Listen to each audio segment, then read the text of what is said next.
Assalamu alaikum warahmatullah deriraɓe on kofnama ɗum jarri komon Adamu Haruna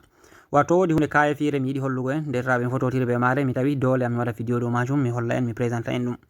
ba en dari ɗo Jaingol Pulaku TV ɗum chaîne ma bo compte meɗen professionnel ha TikTok nga en créi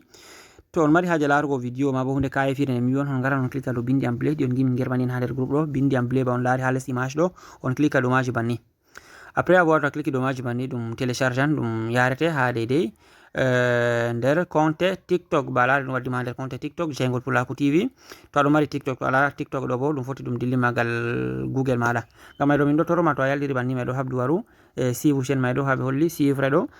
ma bo abonné a tammi tawgo a wara clique dow majum ayi ɗum ɗo woji to a memi dow majum banni a tawan ɗum warti ɓalejum malla bo danejum no holli message ɓe diki a aboni ngam may ɗo nda vidéo ngol mi yiɗi hollugo en haɗɗo vidéo ngol deuxiéme wol on ganno vidéo ɗiɗi woni haɗɗo may ɗo nda vidéo ngol dow magol on garata on clique on mema dow magol banni après avoir to a memi dow magol banni ɗo vidéo may ɗo ngol maɓɓito to ngol fuɗɗay wollugo hedde komi holla on komi yiɗi on hollugo ɗo miɗo yelo on like vidéo may ɗo to mari haje like ngol ɗo a yiyan ɗo ɗo waɗi en verte kera yiɗo ɗon en blanc pardon ɗo laaɓi ngam ɗo se a mema dow écran téléphone maɗa des fois be ko yawi banni a laari mi memi ɗo des fois be ko yawi a laari nombre himɓe je like man ɗo ɓeddake ɗum warti ɗum boɗejum ɗo ɗo a like vidéo may ɗon ɗo ɗo wallanmi ha avance go deydey chaîne am ma bo compte am TikTok derram ngam ay ɗo vidéo hollo a wara sifa vidéo may ɗo ɗum vidéo jutugol ko warta minti 12 a wara sifa ngol derram ba en daari heɗɗore ɗo en daari ko ɓe bolwata en daari mi tan mi en ɗo dara